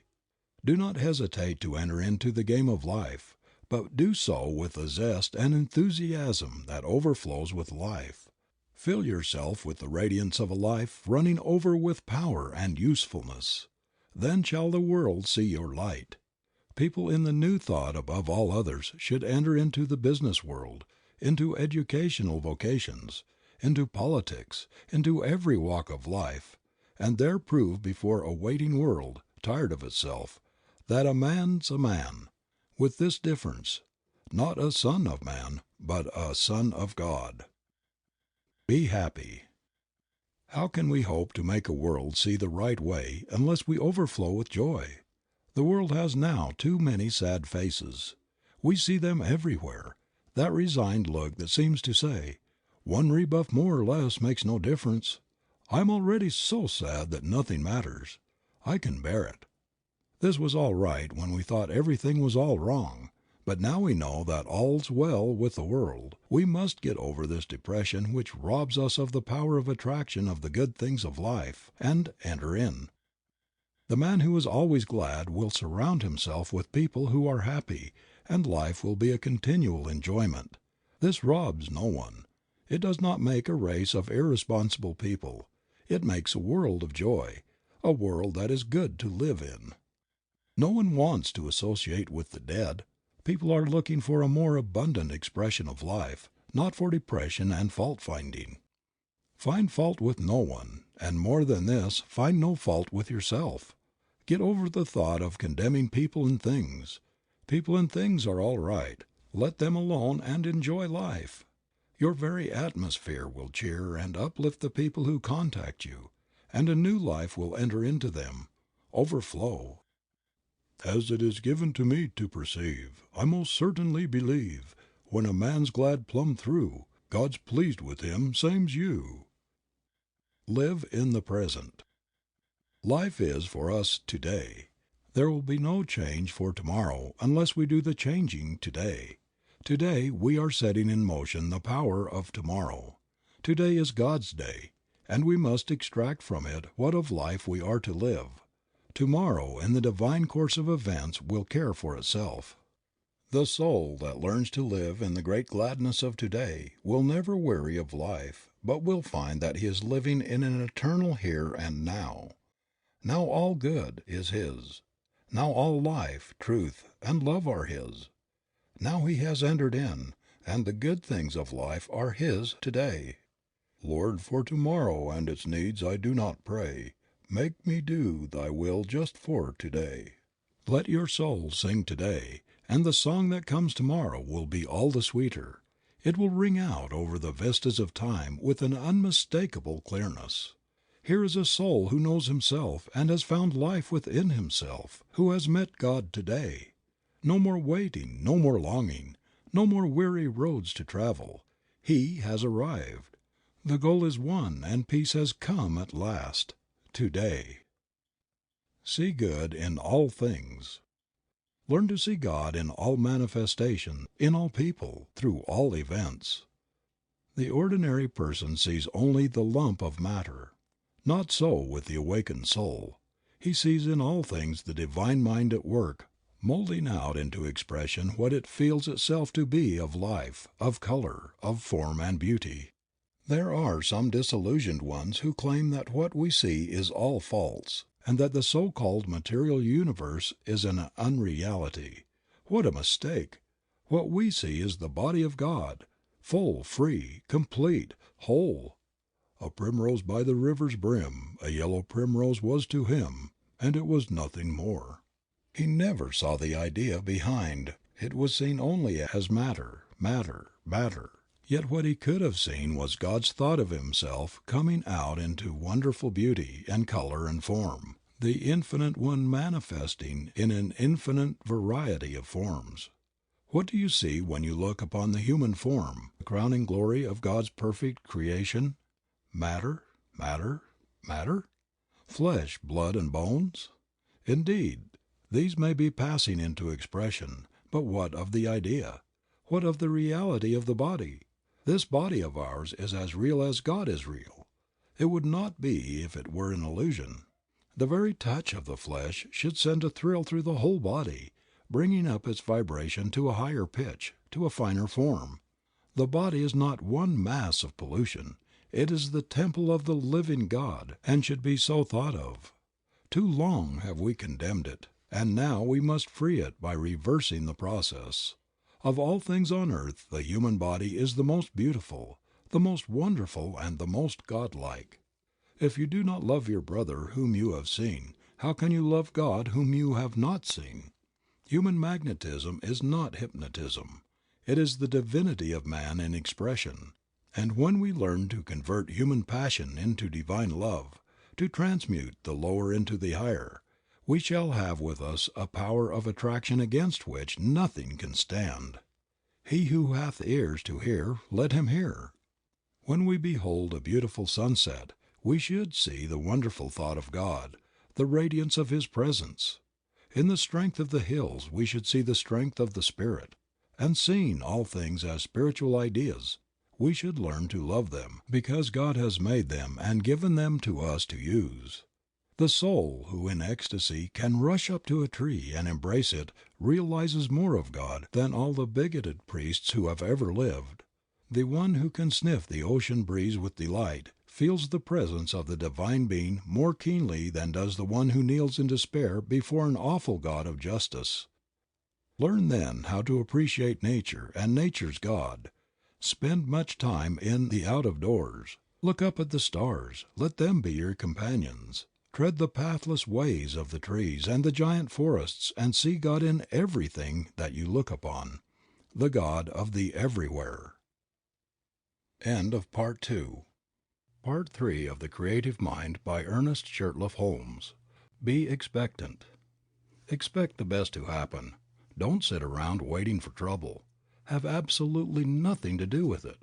It is no part of the divine plan. It is an illusion of the material sense. One who has learned to trust will not be surprised, even when he finds things coming from the most unexpected sources. All things are man's to use, and then let go of. What more can we ask? We want nothing that we have to keep. Things are to use, not to hold. Expect that everything is to come your way. Be content and cheerful if you wish to attract from out the store of the infinite. Open up your whole consciousness to the greater possibilities of life. Line up with the big things. When you speak the word, expect it to happen. Know that it must be as you say. This will not be fooling yourself. It will simply be using the law as it is meant to be used. Expanding our thought. All things come to us through the use of our thought. If we have a small concept of life, we will always be doing small things. First in the creative series is the Word, but the Word carries us no further than our consciousness back of it. Unless we are constantly expanding our thought, we are not growing. Growth is the law of life, and it is necessary. We cannot stand still. If you want to do a new thing, Get a new thought, and then you will have the power of attraction, which has the possibility of drawing to you the circumstances which will make for the fulfillment of your desires. Get over the old idea of limitation. Overcome all precedents and set yourself in the new order of things. If you want to build a railroad, you will never do it unless you get over the idea that the most you can hope for in life is to sell peanuts. Let the people sell peanuts for a living who think in the terms of peanuts. Get out of the rut. God has created you for a glorious future. Dare to fling out into mind the greater assurances about yourself. The power of a treatment. A treatment has as much power as we put into the word which we speak when we are giving it. This does not mean screwing up our mind or using our willpower or using force from the material standpoint. It means simply knowing that what we say will be done unto us of a power which can do anything that is given it to do. We must know that our word breaks down every material law and sets the patient free to express God. We must know that the word would endure even though all else should fail. Heaven and earth will pass away, but my word will accomplish. In calm confidence and perfect faith, speak and wait upon the perfect law. Get that mental attitude that never wavers. Be sure and it will be done. Repeating the treatment. One treatment would heal anything if it were not for the fact that people are constantly receiving false suggestions from the outer life. As it stands now, we should treat until we get results, always expecting that it will happen at once. Every treatment should be complete, and at the close we should always realize that it is done. The word spoken once from the mind that knows is immediately taken up by the mind in which we live, and this mind begins to create around the word, which is the seed, the thing of thought. We must speak that word with authority. There can be no wondering if it's going to work. When we plant a seed in the ground and water and care for it, we never doubt but a plant will spring into being. So it is with the word. It is acted upon by some power which we do not see, but that power is present, there is no doubt, since all who go about it get results. As Thomas Edison says of electricity, "It is, use it." So we say of mind, "It is, use it." Always remember that your every thought is the way you are treating, since it is the way that you are thinking. Impersonal healing. The very presence of one that understands the truth will have a great power of healing. The reason for this is that we are all in mind, and we have with us at all times our thought. And since all manifestation is the result of mind in action, and we are thinking beings and are always causing mind to act, the very presence of our thought will have some power to act upon whatever we are thinking about. We are dealing with the power which in itself is limitless. We limit it, and so it cannot become to us the bigger thing. Of itself the power is the same that made the worlds, and it cannot realize any sense of limitation. They could not enter in because of their unbelief and because they limited the Holy One of Israel. Stop limiting things. Things are as big as we make them, no more, no less. There is room at the top. Get on top of everything and dare to dominate the earth. All things are given us to use. Make use of them. Everything is limitless, and we must see the truth that the fault is not in the law, but in ourselves when we fail. Not with God, but with man. Dare, dare, dare. Think of the bigness of things in the universe. Think of the number of grains of sand, the profusion of all life, and never again limit anything. All is yours to use. Jesus would never have become the Christ unless he had had the courage to say, "Behold, I am He." You will never attain until in some degree you are able to say the same thing of yourself. We must learn to reach out and take what is meant for us, the greater life, the all good. People say, "Yes, but how do you do it?" Simply know that God makes things out of Himself by speaking the word, and that in your own life you can do the same. All people can think, and all people can speak, at least mentally. This is all that you need to begin on. The Word is at the center of all creation and is first cause, the starting point of all that you see. The Word is in your own mouth, and all that you have to do is to speak it. The trouble is that we are speaking the Word, and in the next breath we are denying its power by seeing something that contradicts it. If the Word is the way that God creates, it is the right way. If it works for God, shall it not work for us? As yet, our Word is more or less imperfect, but more and more it will become perfect, and so the outer condition will be brought up to the inner Word. All words have as much power as we put into them when we speak. The Word is already in our own mouths. That Word is all that you will ever need to bring happiness, health, and success to you. Do you wish to live in a perfect world, peopled with friends who love you, surrounded by all that is beautiful and pleasing? Do you wish to have the good things of life? There is but one way, and that way is as sure as the sun shines. Forget all else, and think only upon what you want. Control all thought that denies the real, and as the mist disappears before the sun, so shall all adversity melt before the shining radiance of your own exalted thought. The prodigal son remained a prodigal only so long as he chose to do so. When the thought came to him to return he was greeted by the Father with outstretched hands. So shall we find that when we turn to that world which is perfect, there will be something that will turn with us, and we shall behold the new heaven and the new earth. Not in some far off place somewhere beyond the clouds, but here and now shall we become free. We must do away with all that hinders the true growth, all little thoughts that hinder us from becoming. Human strife comes from the thought that there is not enough to go around. Forget it. We cannot use even what we see, and what we do not see is infinite. You will rob no one by becoming prosperous, and the laws that underlie this state of being are simple and easy to understand, and not hard to attain for the one who is willing to let go of the negative state of being. Prosperity. Here are a few simple rules for prosperity that are as sure of working as that water is sure to be wet. First, remember that nothing happens by chance. All is law and all is order. You create your own laws every time you think. There is something, call it what you will, but there is a power around you that knows and that understands all things. This power works like the soil. It receives the seed of your thought and at once begins to operate upon it. It will receive whatever you give to it, and will create for you and throw back at you whatever you think into it. This means that the practitioner should be very careful how he is thinking at all times. Not alone in the moments of the deeper silence are we treating our patients, but perhaps more than this we are treating them in an impersonal way at all times. When we take a patient into our thought for a treatment, there will be a constant stream of consciousness flowing out to him during all the time that he is in our care. We should be very careful of our thoughts as we realize the deep truths of mental action and reaction. What is the spiritual mind? What is true spirituality? Many people have asked this, and as many have answered it.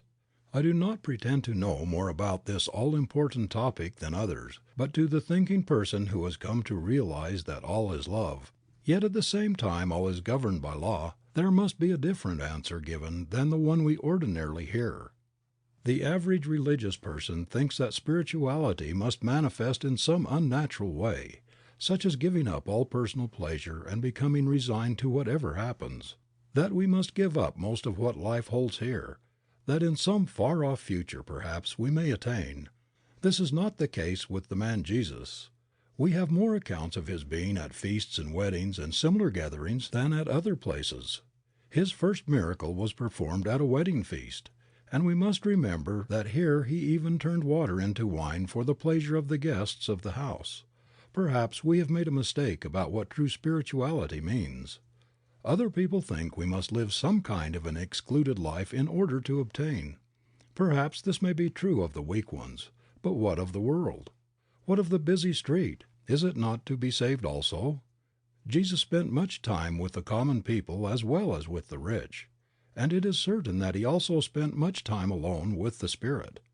What is the Spirit anyway? We all answer, why, of course, it is God. Where is the Spirit? It is present at all times and in all places. True spirituality must simply mean coming to realize the presence of this Spirit. It must be coming to rely upon it more than anything else. The one then who is the most spiritual is simply the one who realizes the most. That's all. No matter where he is, he must rely, he must trust, he must believe. We do not have to give up anything but negative thought and act. We do not want to do anything that contradicts the forward march of the unfoldment of the Spirit. So all that we think and do must be in line with that which is right. But who shall say what is and what is not right? Remember this forever. Only your own soul can say what is right and what is wrong. To thine own self be true, and it shall follow as the night the day. Thou canst not then be false to any man. Look to no one for guidance. This is the blind leading the blind. The Almighty has put the truth into your own soul. Look there and there alone for it. Many people seem to think that for a man to look spiritual he must have no color in his face, have some kind of faraway truth. He must be peculiar either in looks or in the way he dresses. To one who knows the truth both praise and blame sound alike, but from the human standpoint at least a person cannot help being amused at the way in which the world judges true spirituality. My idea of true spirituality is that a man should live a perfectly normal life, entering into and enjoying all in life that is clean and good. He should place himself absolutely under divine guidance. Other than this he will seem just like other people, neither better nor worse. Get over all kinds of unnatural thought and remember that all is good. Neither criticize nor condemn people or things. You are spiritual in so far as you trust in the Spirit, at all times, in all places, under all conditions. In order to do this you do not have to seclude yourself from the world. To do so is an open confession of your own weakness and lack. There are moments when it is best to be alone with the Power. From these moments we gather strength. To keep that strength to ourselves is pure selfishness. Walk, talk, live with the human race, hand in hand with all people and unified with all events. Live and love and learn. Be natural and normal.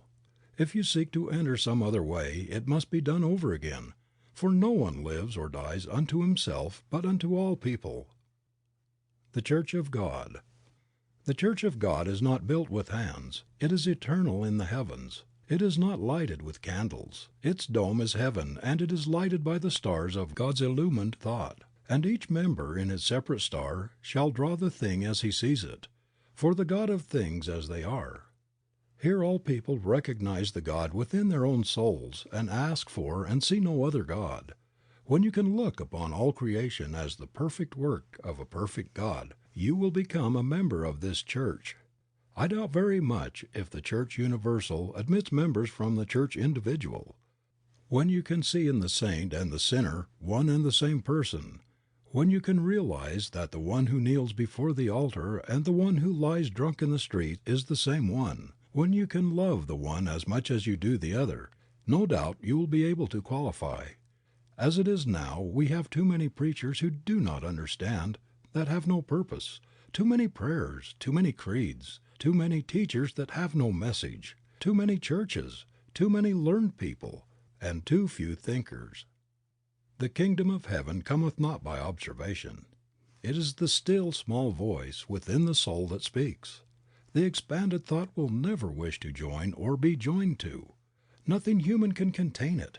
It feels the limitation of form and ceremony and longs for the freedom of the Spirit, the great out of doors, the great God of everywhere. Alone in the desert, the forest, or by the restless ocean, looking up at the stars, man breathes forth these words, "With only my Maker and me." The path to prosperity. The healing of conditions is no different from other healing.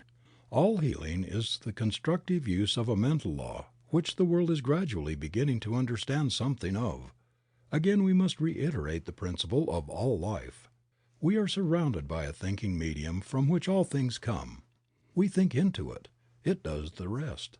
Since we are thinking beings and cannot stop thinking, and since creative mind receives our thought and cannot stop creating, it must always be making something for us. What it will make depends absolutely and only upon what we are thinking, and what we will attract will depend entirely upon our holding thought to the complete exclusion of all that would contradict it. It is not enough that we should sit down and say, "I am one with infinite life." This must mean more than mere words. It must be felt. It must become an embodiment of a positive mental attitude. It is not claiming something to be true which is going to happen. It is not sending out an aspiration, or a desire, or a supplication, or a prayer. It must be the embodiment of that which knows that now it is. This is more than holding a thought. Our ability to attract will depend upon the largeness of our thought as we feel that it flows out into a great universal creative power. We are dealing with the form in thought, and not with the form in matter. We have learned that when we get the true form in thought and permeate it with the spirit of belief, we will see the thought made flesh without any further effort on our part. Thought can attract us only to that which we first mentally embody. We cannot attract to ourselves that which we are not. We can attract in the outer only that which we have first completely mentally embodied within, that which has become a part of our mental makeup, a part of our inner understanding. A man going into business will attract to himself that which he thinks about the most. If he is a barber he will attract people who want to be shaved or have their hair cut. If he sells shoes he will attract people who want to buy shoes. So it is with everything. We will not only do this, but we will also attract as much of anything as we mentally embody. This is apt to be overlooked in the study of metaphysics. It is not enough to say that we attract what we think. We become what we think. And what we become we will attract. Do not become merely sentimental about this. Your life is governed by more than a sentiment. It is governed by law, something that cannot be broken, something that picks up every mental attitude and does something with it. This fundamental proposition of the law should then work out into our conditions. Always remember that it does just as we think. It does not argue. It simply does the thing as we think it. Now, how are we thinking? Never ask a patient how he is feeling. Ask, how are you thinking today? This is the only thing that matters. How are we thinking about life and our conditions? Are we receiving the race suggestion? Are we saying that there is not enough to go around? If we are saying this, it is our belief, and there is something that will see that it becomes a part of our expression. Most people, through ignorance of the higher laws of their being, are suffering from the thoughts imposed upon them from a negative and doubtful world. We who are claiming the use of the greater law must emancipate ourselves from all sense of limitation. We are not to be governed by the outer confusion but by the inner realization. We are to judge life not from the way that things in the past have been done, but from the way that the Spirit does things. The way of the Spirit. Again, let us say that the Spirit creates by becoming the thing that it thinks. There is no other possible way in which it could work. Since it is all and there is no other, the thought of opposing forces never enters into its mental working. When we are judging from the outer, we are not working in line with the power that we should be using. We must come to see that there is only one power, and that we are touching it at all points. For there is not a power of poverty and a power of prosperity. There is the one becoming the many. It makes and it unmakes that a higher form may appear to express through it. All that is not in line with its forward movement will soon pass away, for it recognizes no opposite. As far as we are concerned, what we are and what we are to become depends only upon what we are thinking, for this is the way that we are using creative power. The sooner we get away from the thought that we have to create, the sooner we will be able to work in line with the Spirit. Always man uses, he never creates anything. The united intelligence of the human race could not make a single rosebud. It does not know enough. But our slightest thought adrift in mind causes the same power that makes all things to create for us. The great error of the race is, and always has been, that men have thought to give a physical reason for things. When that reason has not answered the problem of life, they have sought out some other reason just as physical. The fact that they are all wrong is shown that in every generation has found a different reason. When truth is found, it will also be found that it never changes to suit the whim of the human fancy. This is proven by the fact that whatever of the real truth the race has discovered has never been changed. The truth that was revealed to the prophets of old has never changed. It is the same today as it was thousands of years ago. Whoever touches truth, no matter in what generation, will always get the same answer. The great truth that was revealed from Moses to the time of Jesus is the same truth that is still revealed to all who will accept it. It is simply this: we are now living in a spiritual universe, governed by mental laws of cause and effect. Moses saw it mostly from the standpoint of the law of cause and effect, an eye for an eye. What does this mean? It means, as Jesus said, "As a man sows, so shall he reap." Moses saw the law. Jesus saw not only the law, "I am not come to destroy but to fulfill," but he saw behind the law the reason for it, and revealed behind all law the great lawgiver, a God of love working out the great inner concepts of his own being in harmony and in beauty, filled with peace, causing the sun to shine alike upon the just and the unjust. Jesus did not try to overcome the use of law. He understood all law, and he well knew that all law was at his command. He did not break the law, he fulfilled it.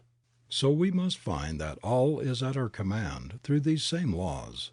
The man who understands law and complies with it will have no difficulty in demonstrating that it is as true for him as it ever was for anyone else. What, then, are the laws underlying prosperity? The first is this, and we must not try to escape it: "Thou shalt have no other gods before me." This me is spirit. We are, then, to trust only in the activity of spirit for what we need.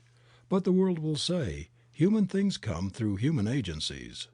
This may be true, but we must realize that the power we are dealing with also has within its own mind all people and all things.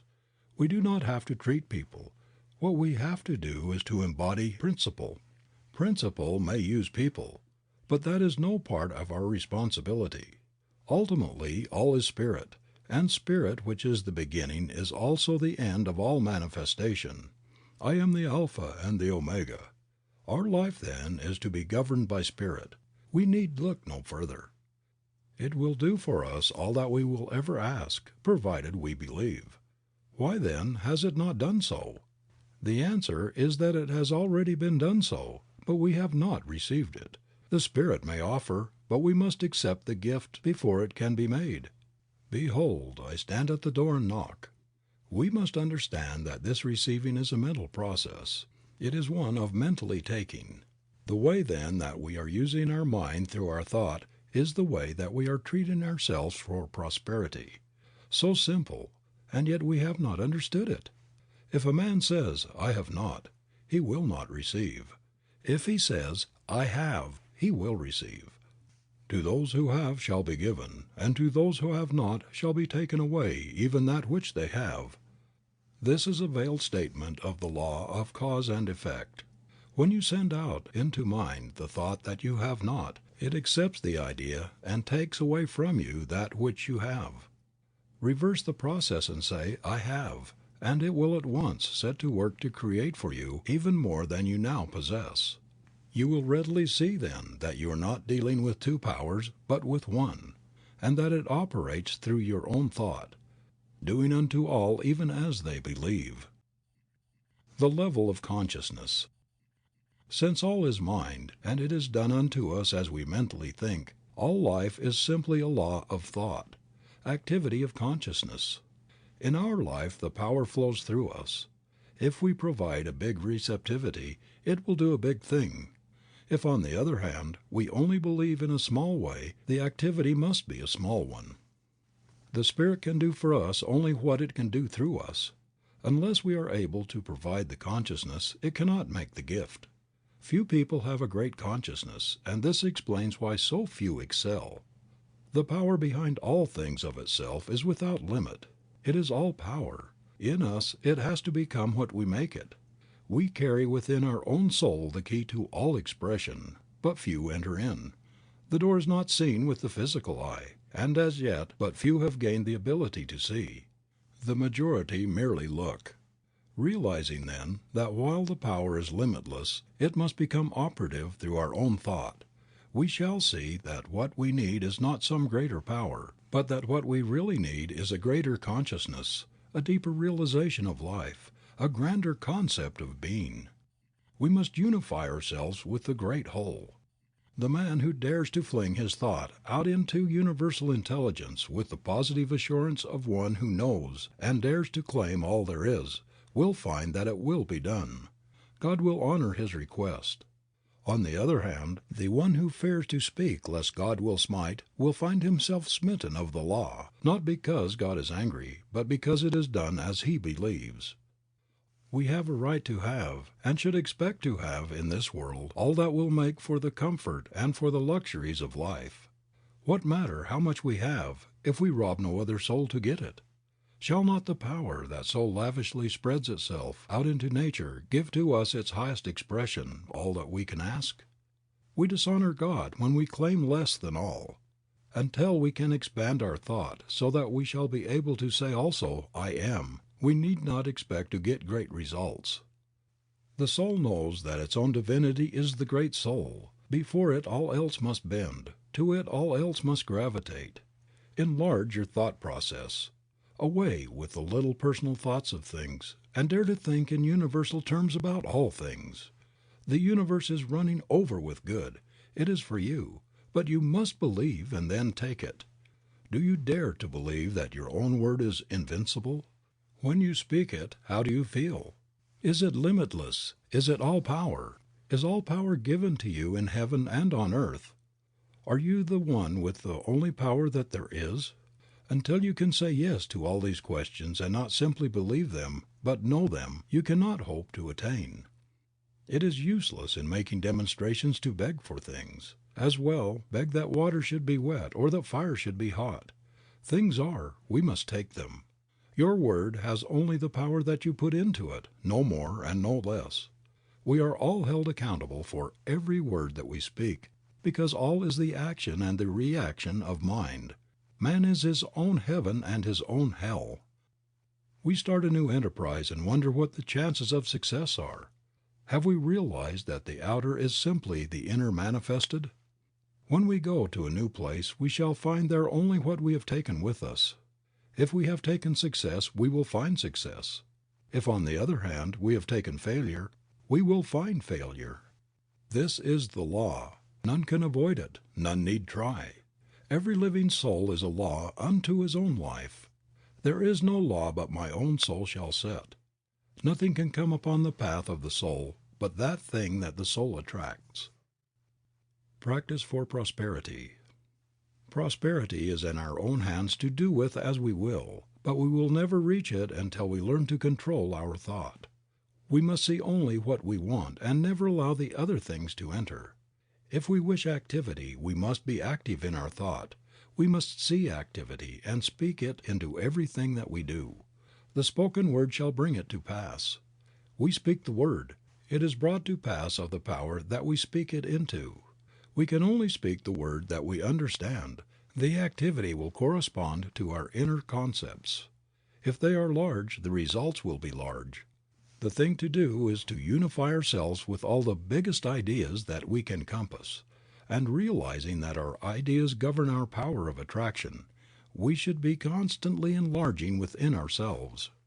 We must realize our at-one-ment with all power and know that our word will bring it to pass. We speak the word, it is brought to pass.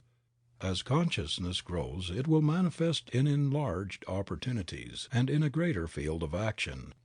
Most people think in the terms of universal powers. Feel that you are surrounded by all the power that there is when you speak, and never doubt but that what you will say will spring into being. We should speak right out into mind all that we desire, and believe that it will be done unto us. Never take the time to listen to those who doubt. We observe that their philosophy has done but little to save the world or themselves. Here again, let the dead bury the dead, and see to it that you maintain in your own thought what you want, letting go of all else. Think only what you want to happen, and never let yourself get mentally lazy and sluggish, taking on the suggestions of poverty and limitation. See yourself as being in the position that you desire. Mentally dwell upon it, and then speak with perfect assurance that it is done, and then forget it and trust in the law. This will answer all needs. If you want to do this for someone else, all that you will need to do is to think of them and go through the same process of mind action. You will be sending out the truth for them, and mind being always active will not contradict what you have said. Remember that you cannot hope to get results unless you keep the one idea and do not mix your thoughts in your mind. It is all yours, but you must take it. The taking is always a mental process. It is believing absolutely. This is divine principle. Conclusion. Principle itself is simplicity, yet it is infinite. It is infinite mind and manifestation of mind. We live in a spiritual universe governed through thought, or the word which first becomes law. This law creates what we call matter. Jesus Christ discerned the truth about spiritual principles more than any other man who ever lived, and he proclaimed the eternal reign of law and understanding absolute, complete, perfect. He found that law to be operative through his own thought and the power of his own word. And when you and I shall cease looking outside ourselves to any person, and shall realize that whatever truth and whatever power we shall have must flow through us. When we begin to interpret our own natures, we shall begin to understand God and law and life, and not until then. We live and move and have our being in what we call an infinite mind, an infinite creative mind, also infinitely receptive, operative, omnipotent, and all-knowing. And we have learned that this mind presses against us on all sides, flows through us, and becomes operative through our thinking. The human race, ignorant of the laws of this mind, ignorant of the power of its own thought, has through its ignorance misused and abused the creative power of its thought, and brought upon itself the thing it feared. This is true because all thought is law, and all law is mind in action, and the word which you speak today is the law which shall govern your life tomorrow, as the word which you spoke, ignorantly or innocently, consciously or unconsciously yesterday, is absolutely governing your life today. As metaphysicians, then, we are not dealing with a material, nor denying a manifest universe, but we are claiming that the manifestation is the result of the inner activity of the mind, and if we wish for a definite manifestation, we must produce a definite inner activity. You and I, then, are not dealing with conditions, but with mental and spiritual law. We are dealing with the power of thought, the power of mind, and the more spiritual the thought, the higher the manifestation. The more our reliance on what we call God, the greater the power. It is the new education because it strips all the faults from the old belief and reveals the individual.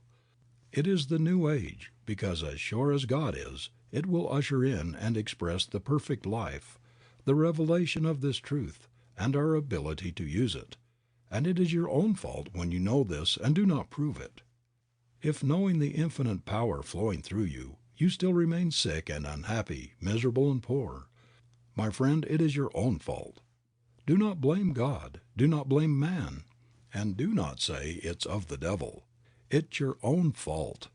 Every time you say, I am, you are recognizing the eternal infinite presence of omnipotent power within yourself, which is God operating through your thought. And that is why you bring upon yourself the thing you fear, and why you bring to yourself the thing you want. The day when 51% of your thinking is health, life, and power, that 51% will swallow up, erase, kill out the rest. The day you, as an individual, through 51% of your thought, pass beyond the perception of limitation, is the day that you will draw out of the universe everything you desire. Poverty will desert you and you will be emancipated forever. The day that your thought is 51% happiness is the day that misery shall depart and never return. Is it not then worth your time and your effort, and should it not be the greatest purpose in the life of any awakened soul so to depict this principle as to emancipate himself? The way can be shown, but each individual must himself walk the way. We are so bound by suggestion and hypnotized by false belief, so entangled by the chaotic thinking of the world, thinking which is based upon the principle of a dual mind, that we become confused and are not ourselves. Wake up! Your word is all powerful. Your consciousness is one with omnipotence. Your thought is infinite. Your destiny is eternal and your home is everlasting heaven. Realize the truth. I am living in a perfect universe. It always was perfect and always will be perfect. There never was a mistake made. There are no mistakes being made, and there never will be. I live in the great and eternal universe of perfection from cause to effect, from beginning to end, and the world is all right, and I know it.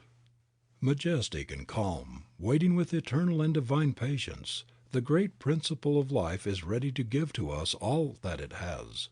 And while we listen and wait, we will cast from us everything that hinders its complete expression through us. We will let go of all struggle and all strife, and be at peace with life. Perfect peace to the soul as we rest in the realization of our unity with all that there is, was, or ever will be.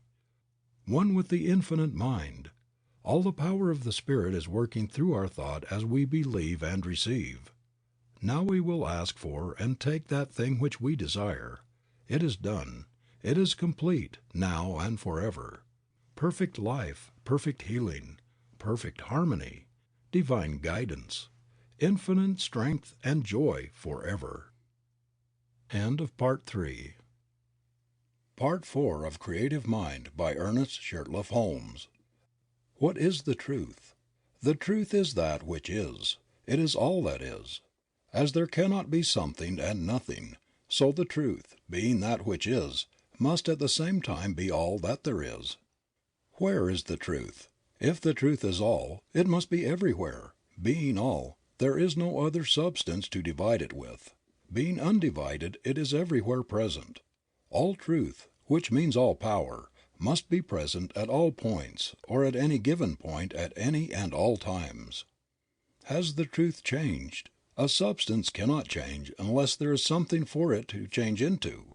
Since the truth is all, it cannot change, for there is no other thing for it to change into. Whatever is the truth then has never changed. Is the truth, or that which is, one or many? It must be one, since it is all. Is the truth conscious? Yes, man is conscious. He could not be so unless truth or life were conscious.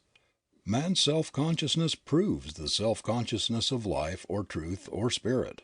Like produces like. What comes out of life? Everything that is comes out of life. If life is all, then it follows that all that is some form of life. How does life make things? Being all, it must make things out of itself. It must operate upon itself, through itself, and out of itself must make all that is made. Being conscious, it must know that it is doing this. What would we call this inner movement of life? The inner movement of life or consciousness we would call thought, or the self-knowing of life or spirit. Then the universe and all that is a part of it comes from thought? Yes, everything comes from thought. Do we not see a visible world that seems to change? And if we do, how is it that it could come from something that never changes? Yes, we do see a changing world, but back of it is a changeless substance. The thing that changes is the thought or form. The substance from which this form comes never changes. It is one and undivided, and takes form through thought in all things. We prove this when we resolve all things into one source. All material things, so called, can be reduced into formless substance, the sole activity of which must be thought or the movement of intelligence upon itself. What causes form to change? The intelligence behind it. Is there nothing in the universe then but life, thought, and form? These are all. If this is true, what is physical law? Physical law is simply the result of the inner movement of life. If things and laws are the result of the inner movement of life, then does it not follow that thoughts are things? Yes, all things are simply thought forms. How long does thought last as form? As long as the thought is held in life or mind. Does the thought of life, mind, or good ever change? From all that we can know, the thought of God seems to change. That is, planets change, take form, and again become formless. When we realize that all this can take place without ever changing the substance behind it, We see no reason why God's thought could not change and ever build up a higher form. Indeed, this is one of the teachings of ancient wisdom, that while reality never changes, the form that it takes is ever changing. What is man's place in the creative order? Man is a thinking center in mind, reproducing in a smaller scale all that there is in the universe. Does this not make man's thought creative? In a certain sense it does. What we call creation is not making something out of nothing, but it is thought taking form. And as man thinks, and as thought must take form, then it must follow that man's thought must take form in mind and so become creative. What is man's thought? It is the activity of that something within that can say, I am. What is the difference between God and man? The very fact that man can say, I am, proves that he is. Since he is, he must be made out of life and must be some part of all that there is. This being so, man must be a part of God's consciousness. The difference would be in degree only. He must be as much of life as he recognizes himself to be. Is all of man's thought creative? Yes, all or none. If one thought produces, then all must. If this is true, how is it that man seems to be so limited? Because he has thought limitation, and thoughts are things that will always make the thing thought of. In reality, the very fact that man's thought can limit him also proves that it could free him from all limitation by simply changing his thought. But why is man so made that he can think two ways? This is a question that can be answered only in one way. Unless a man can think as he wants to think, he would not be a man at all, but simply a piece of mechanism. Man is an individual, and that means self-choice, backed by a power that will produce the thing chosen. In discovering himself, man chooses many things, uses them and passes to a higher choice, ever ascending in the scale of being. As fast as he chooses, he experiences that thing which he thinks about. What is evil? Evil is the result of a lack of clear seeing, based upon a belief in two powers, and limitation of what we call sin is the result of man's struggle to find himself. If this be true, why could we not at once begin to change our whole life by first changing our thought? We could. We would not be changing real substance, but we would be changing the form that it takes through our thought. All that we can change is the form of thought through which experiences come to us. What is the limit of man's creative use of mind? Man is limited by nothing but his own thinking, by his mental ability to conceive. What is meant by mental conception? All things are produced by thought. The thing produced from mind is first formed in thought. Thought molds mind into form. But do we not have to act? We cannot think without acting. An inactive body is the result of an inactive mind. In using our creative powers, how far do we have to consider the conditions under which we live? We do not have to consider them at all. Conditions are the result, the effect, and not the cause. We create them as fast as we think. How would a person start to change conditions? By first changing thought and realizing that we are not dealing with an illusion, but with the great reality. Then by acting as though we already have what we think. How long would it take to do this? As long as it would take to let go of all negative thought and embody all positive thought. This would depend entirely upon the individual and his mental ability to control thought. What would hinder us the most? Ourselves. No one gives to us but ourselves, and no one takes from us but ourselves. Can no one else help us? Only to a limited degree.